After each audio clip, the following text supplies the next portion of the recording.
di ujung Pulau Jawa, Jogja. Ini saya melihat yang harus waspada terhadap gempa besar, ya. Saya sudah memprediksi dan meramalkan dalam 2 tahun kepemimpinan Presiden Prabowo ini akan digoncang dengan untuk diturunkan. Hati-hati, Juni, Juli, Agustus ini akan terjadi kobaran-kobaran api, melangsungkan pesta ulang tahun ya di luar negeri begitu ya, seorang seskap. Saya belum pernah melihat di seskap pemerintahan presiden dari Jokowi sampai Megawati dan sebagainya dirayakan seperti kemarin. Jika terjadi tergelincir sedikit saja, terpleset sedikit saja, salah langkah sedikit saja, Indonesia ini akan menjadi bemper, akan menjadi santapan. Kita lihat di sini memang Presiden Republik Indonesia khususnya sudah melakukan banyak sekali manuver. Ini ada orang-orang yang menjadi korban PHK, ribuan orang di PHK, dirumahkan. Dampak dari tutupnya pabrik tersebut. Hari ini hot newsnya ada beberapa kelompok, ada beberapa orang yang mulai menyuarakan makar.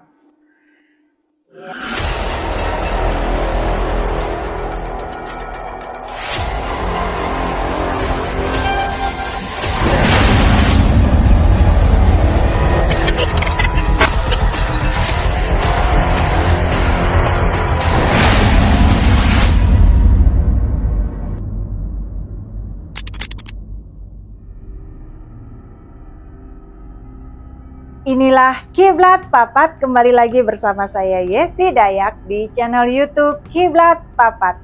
Warga Papat, Assalamualaikum, salam sejahtera, Om Swastiastu, Namo Buddhaya, Namaste.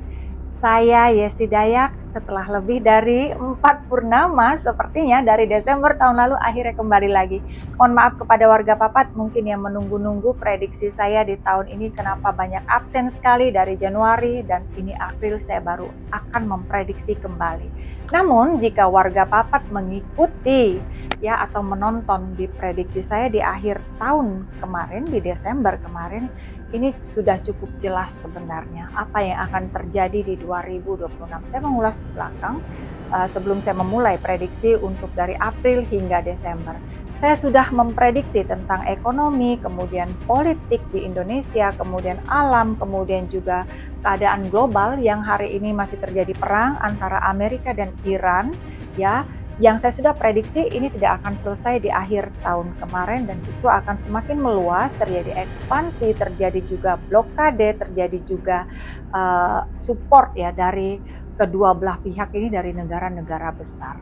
Nah, dari ekonomi Indonesia sendiri saya sudah memprediksi di tahun kemarin, di Desember kemarin bahwa keadaan ekonomi Indonesia tidak akan lebih baik, justru akan semakin lebih buruk. Kita lihat hari ini kondisi harga pasar semakin meningkat, ya harga-harga sembako semakin naik, apalagi hari ini beberapa hari ini sudah naik lagi harga BBM. Ini kan akan berdampak kepada harga-harga pasar tentunya. Ketika BBM naik otomatis harga lain juga naik karena BBM ini adalah sumber dari angkutan gitu ya. Ketika angkutan naik pasti harga barang juga ikut naik. Kemudian kita lihat harga tukar ya, mata uang rupiah ke dolar, rupiah ke Singapura, Singapura ya, dolar Singapura ini juga tidak ada stabil, bahkan semakin buruk begitu ya, semakin melemah nilai tukar rupiah. Kemudian juga kita lihat di sini harga emas juga tidak pernah stabil, bahkan semakin naik. Ini menunjukkan situasi ekonomi yang tidak baik-baik saja per April 2026. Kemudian politik, saya sudah memprediksi kondisi politik Indonesia akan memanas dan ini terkait kuda api.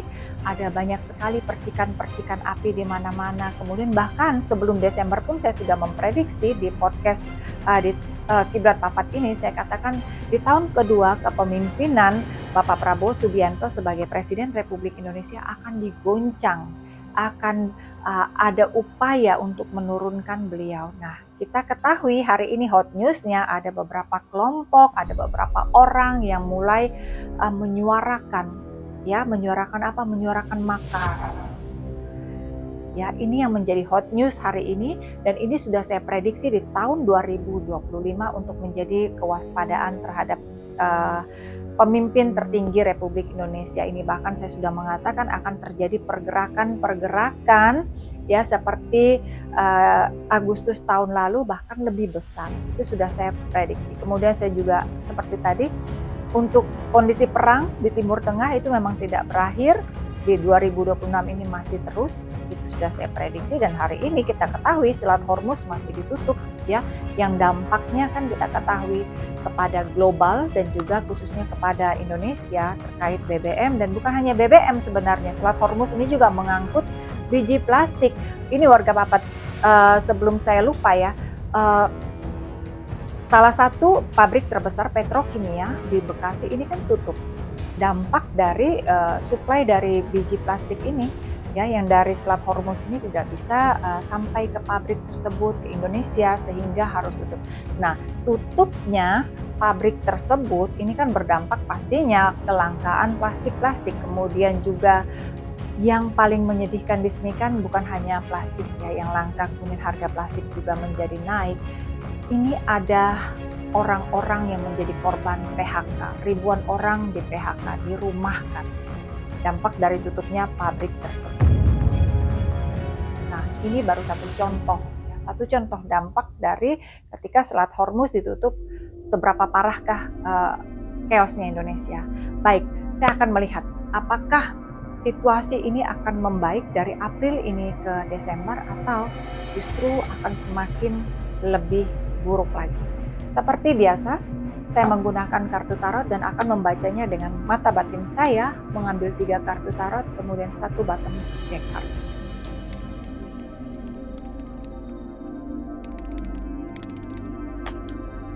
Baik, kartu yang pertama adalah Queen of Swords. Kartu yang kedua adalah Three of Swords. Kartu yang ketiga adalah Queen of Wands. Dan bottom deck-nya adalah Nine of Pentacles.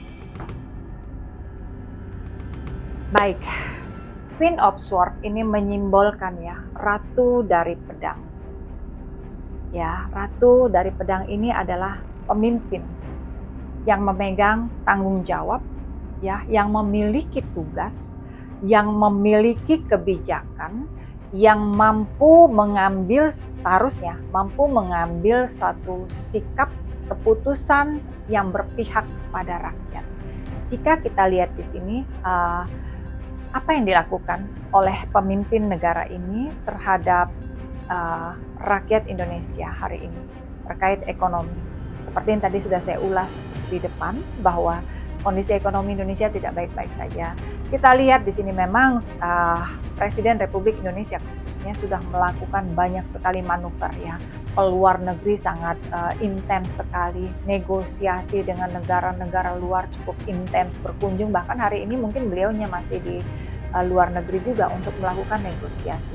Nah, di sini yang perlu saya melihat di sini kan peringatan ya, Queen of Swords ini yang memegang pedang, yang memegang keputusan, karena di sini ada simbol ungu. Ungu ini simbol dari spiritual, kebijaksanaan. Lakukanlah ya tindakan yang berpihak kepada rakyat. Ini berkaitan dengan situasi ekonomi. Apapun yang dilakukan oleh pemimpin ini adalah untuk rakyat, bukan untuk segelintir orang. Ini yang harus menjadi kewaspadaan, karena situasi hari ini sedang dalam keadaan sangat saya melihat di ujung tanduk. Jika terjadi tergelincir sedikit saja, terpleset sedikit saja, salah langkah sedikit saja, Indonesia ini akan menjadi bemper, akan menjadi santapan, begitu ya, dampak dari perang yang terjadi antara Amerika dan Iran. Mengapa seperti ini? Karena begini, mohon maaf, mungkin warga papat mengetahui bagaimana hari ini Presiden dan Menhan memberikan izin kepada Amerika untuk pesawat tempurnya melintas udara Indonesia. Untuk apa ini pesawat tempur Amerika kok boleh bebas lewat di atas ya, di atas negara Indonesia, sebelumnya tidak pernah. Tujuannya untuk spy kepada Cina sebagai lawannya. Ini kan berbahaya. Kenapa kita memberi akses kepada satu negara yang tujuannya ini adalah untuk menghantam lawannya, dan ini masih di Asia sendiri ya, Cina ini. Kemudian mungkin di sini adalah upaya ya dari Indonesia untuk negosiasi, karena kita ketahui Indonesia bagian dari BOP sendiri. Nah, ini yang saya bilang di awal tadi, Queen of Swords ini harus benar-benar mengambil satu langkah, satu sikap, jangan sampai salah. Jangan sampai rakyat dan negara ini menjadi tumbal. Kemudian tindakan yang diambil dari pemimpin dan Menhan ini kan dapat respon. Kalau warga Papat melihat atau menyaksikan atau Google ya, dari pemerintah Cina kan memberi respon bahwa apa yang diizinkan oleh Indonesia ini sudah melanggar dari kesepakatan ASEAN. Ya, bahwa Indonesia ini kan tergabung dalam ASEAN. Ya, ketika kita memberi akses kepada yang tidak, yang kepada lawan ya di ASEAN ini, memang saya bilang Cina ini kan ASEAN. Ini akan berdampak kepada mana? Nanti kita dimusuhi oleh Cina ini yang berbahaya. Cina sendiri sudah memberi reaksi loh, sudah memberi respon loh hari ini, mau warning Indonesia, Indonesia, kamu sudah melanggar loh dari kesepakatan ASEAN, karena kamu memberi akses kepada Amerika pesawat tempur loh gitu, untuk melintas dan tujuannya untuk spy kami. Ini hati-hati, hati-hati. Kemudian kenapa? Ya mohon maaf di sini. Kenapa di sini Indonesia memberi akses kepada Amerika? Karena di sini kita ketahui, mungkin warga Papat mengikuti berita terjadi dealing antara Rusia dan Indonesia untuk mendirikan pabrik nuklir di Kalimantan Barat.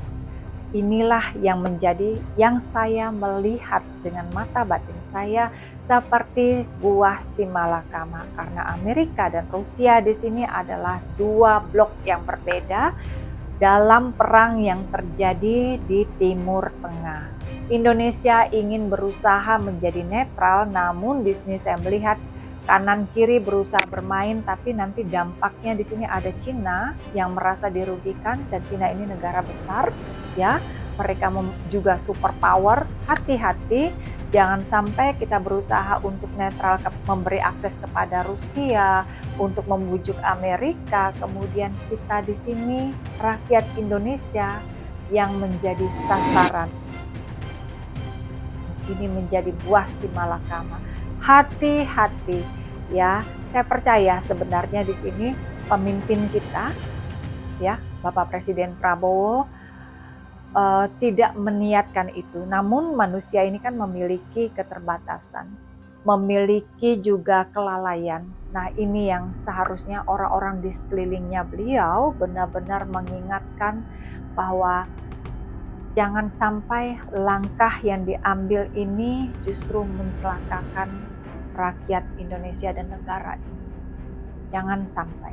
Karena kita lihat ekonomi hari ini sudah carut marut. Ya, ketika mohon maaf, pemerintah sibuk, memang boleh gitu ya melakukan upaya negosiasi, cuma ketika terlalu berlebihan, berusaha ke kanan ke kiri, ujung-ujung bukan menjadi solusi begitu yang saya lihat. Karena di kartu kedua ini ada Three of Swords ya, terjadi sakit hati, terjadi mungkin di sini dibohongi, terjadi juga di sini dampaknya kepada rakyat yang menjadi sakit hati, marah, kecewa terhadap apa yang dilakukan, yang seharusnya mengambil kebijakan langkah ini berpihak pro kepada rakyat. Tapi saya melihat dengan kartu kedua ini ada kartu yang ini ya, Three of Swords ya, ada perasaan yang dikecewa, ada perasaan yang dihianati, ada perasaan yang merasa marah yang luar biasa. Nah, ini berkaitan dengan ketika ekonomi hancur, politik mulai bergejolak, akan terjadi pergerakan-pergerakan. Hati-hati, ditunggangi oleh orang-orang yang sudah muncul hot newsnya hari ini untuk melakukan tindakan-tindakan makar. Nah, ini ya yang tadi saya sampaikan, apa yang menjadi prediksi saya di 2025, apakah ini akan bergulir menjadi bola liar di 2026 per April ini hingga Desember, saya melihat ini akan bergulir. Karena di kartu kedua ini menyimbolkan banyak yang sakit hati dengan tindakan atau kebijakan yang diambil yang tidak pro kepada rakyat. Justru rakyat yang akan semakin dikorbankan. Apapun yang dilakukan ini seperti hanya show off belaka, tapi tidak ada hasil yang signifikan. Ya, hati-hati. Mohon maaf sekali. Di sini saya melihat timbulnya gejolak, pergerakan massa yang memang real karena untuk mendemo situasi ekonomi yang tidak baik-baik saja, lapangan pekerja yang tidak baik-baik saja, ada people power turun ke jalanan. Ini saya melihat hati-hati, pergerakan ini saya melihat di bulan 6 ke atas, Juni, ini sudah April ya. 2 bulan ke depan saya melihat mulai ada pergerakan masif. Hati-hati, Juni, Juli, Agustus ini akan terjadi kobaran-kobaran api, terjadi isu-isu yang tadinya ini benar-benar harus dihandle. Kalau tidak, saya sudah memprediksi dan meramalkan dalam 2 tahun kepemimpinan Presiden Prabowo ini akan digoncang dengan untuk diturunkan. Hati-hati, don't trust anyone, Pak, ya. Ya, mohon maaf di sini. Jangan percaya dengan orang di sekeliling Bapak Presiden Prabowo. Saya melihat di sini banyak sekali ya yang bermain 2 kaki, 3 kaki. Don't trust anyone. Rakyat Indonesia juga harusnya begitu. Ketika mau bergerak ya untuk demokrasi tidak apa-apa menyuarakan, tapi kalau sudah ditunggangi dengan niat untuk ya makar atau melakukan tindakan-tindakan yang pada akhirnya meruntuhkan NKRI ini, rakyat Indonesia harus jeli. Jangan hanya, nah ini yang perlu diwaspadai ketika perut lapar, ketika uang tidak ada, kemudian disuguhkan uang segepok, bergerak membabi buta. Ini yang nanti akan membutakan empati manusia. Hati-hati, karena saya melihat ke arah sana, dilaparkan gitu ya, lapangan pekerjaan dipersulit, manusia butuh uang, kemudian itu dimanfaatkan. Nah ini yang harus diwaspadai. Kemudian ada Queen of Wands ya, ini alam ya, Queen of Wands ini ya, di sini gini, ketika ekonomi Indonesia menuju kondisi yang tidak ada perubahan ke arah yang lebih baik. Kondisi ekonomi Indonesia menyebabkan gejolak dalam suhu politik. Alam akan beresonansi. Alam juga akan merespon. Ketika manusia semakin rakus, ketika manusia tidak mampu memanusiakan manusia lain, ya alam akan memberi peringatan lebih keras lagi. Hati-hati. Queen of Wands ini kan segala sesuatu ya bisa dilakukan. Alam ini adalah simbol dari tangan Sang Ilahi, tangan Tuhan gitu ya. Nah ini alam akan bertindak juga. Di tahun ini hati-hati ketika ini setiap hari sebenarnya, mohon maaf, kondisi alam Indonesia ini kan gempa terutama sudah setiap hari ini selalu ada di mana-mana. Nah ini yang saya melihat ya, mohon maaf semoga ini salah, di ujung Pulau Jawa, Jogja, ini saya melihat yang harus waspada terhadap gempa besar ya. Ini nih Jogja, saya melihat ada gambaran Yogyakarta ya, terjadi guncangan yang cukup besar di tahun ini menuju Agustus ke atas ya. Semoga ini tidak terjadi, tapi ini perlu untuk menjadi kewaspadaan. Apapun ini perlu untuk kewaspadaan. Saya selalu mendoakan hal-hal baik. Namun apa yang saya lihat ini saya sampaikan untuk kewaspadaan kita. Ya. Kemudian di bottom deck card saya. Ini 9 of Pentacles. Secara global. Ya, ini secara global. Secara global apa yang terjadi hari ini kan untuk kepentingan bisnis. Pentacles ini simbol uang. Ada yang mengambil kesempatan dari situasi yang chaos diciptakan hari ini. Siapa? Ya negara-negara yang mensupport perang ini. Ya, senjata ini menjadi laku di mana-mana, menjadi uang di mana-mana, kemudian terjadi blokade di Selat Hormuz ini juga mendatangkan uang bagi negara-negara lain, gitu ya. Dan negara-negara yang tidak mandiri termasuk Indonesia akan chaos, akan memperbanyak hutang negara untuk mengupayakan supaya bisa dapat minyak, BBM dan sebagainya dan sebagainya. Nah, ini ujung-ujungnya adalah untuk itu tadi, memperkaya ya suatu negara yang adikuasa, kemudian juga untuk menaklukkan negara-negara lain sehingga negara-negara tersebut tunduk, takluk atau bahkan diperah ya lebih lagi. Ya kita ketahui nggak perlu menutup mata, Indonesia hari ini sudah cukup di cengkraman asing itu sudah cukup cukup ini begitu loh. Kita ini nggak mandiri secara utuh gitu. Kita ini sudah disetir di mana-mana, asing sudah di mana-mana begitu ya. Nah ini ya, jika Indonesia ini pemimpin terutama ya yang mengadakan diplomasi keluar dan sebagainya, mengambil tindakan-tindakan keputusan politik ya, ini benar-benar bisa memanfaatkan situasi ini, maka akan mendatangkan hasil. Tapi jika salah langkah tadi yang saya katakan di awal, maka ini akan menimbulkan kecewa, amarah, sakit hati dari seluruh rakyat Indonesia yang menanggung resiko. Inilah yang ditakutkan. Jika ekonomi lumpuh, manusia akan lapar, mereka akan bergerak, ya sudah tidak manusiawi lagi. Ini yang saya lihat yang akan men-trigger, kembali lagi, yang akan men-trigger pergerakan massa, yang akan men-trigger itu tadi ke arah makar tadi. Nah, kesimpulannya apa di sini? Ini masih bisa diatasi, diantisipasi. Ya, berpihaklah kepada rakyat. Saya tidak henti-hentinya menyuarakan ini. Ya, berpihaklah kepada rakyat. Untuk apa? Meminimalisir jika terjadi itu tadi. Ya, ada indikasi makar, rakyat tidak ikut karena dicintai oleh rakyatnya. Tapi kalau rakyat sudah dibikin sakit hati, maka rakyat pun akan pro untuk menurunkan pemimpin tertinggi Republik Indonesia ini. Hati-hati, hati-hati. Saya sudah mewarning bahkan dari tahun lalu. Ya, nah inilah kekecewaan yang terus ditumpuk, kemudian mungkin mohon maaf begitu ya, banyak sekali kan pemberitaan di media sosial, di media massa begitu ya, kita lihat bagaimana para pejabat, para elit politik ini mereka dengan wahnya ya melangsungkan pesta ulang tahun ya di luar negeri begitu ya, seorang seskap. Saya belum pernah melihat di seskap pemerintahan presiden dari Jokowi sampai Megawati dan sebagainya dirayakan seperti kemarin begitu ya. Di tengah-tengah gitu ya.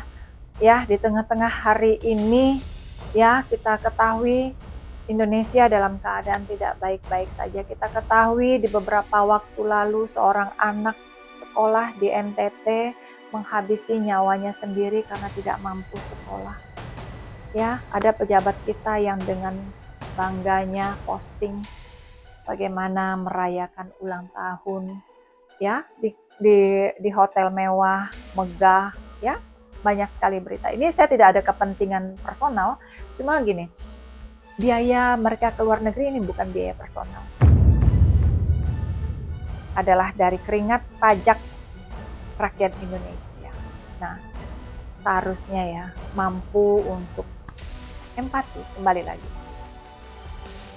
Kalau tidak punya empati, semena-mena, begitu ya, tidak ada sedikit pun memikirkan bahwa hari ini banyak sekali ya kesulitan-kesulitan di masyarakat Indonesia. Banyak masyarakat yang menderita, banyak masyarakat yang mungkin hari ini di Aceh kita ketahui loh, masih tinggal dan hidup di tenda beberapa desa di sana. Dampak dari yang kemarin begitu. Mana para pejabat yang sibuk ya, sibuk ke luar negeri boleh gitu. Tapi kalau ini ada hasil nggak apa-apa. Tapi kalau justru nanti akan membuat rakyat semakin sakit hati, hati-hati. Baik, ini sebuah peringatan ya. Ini baru di April.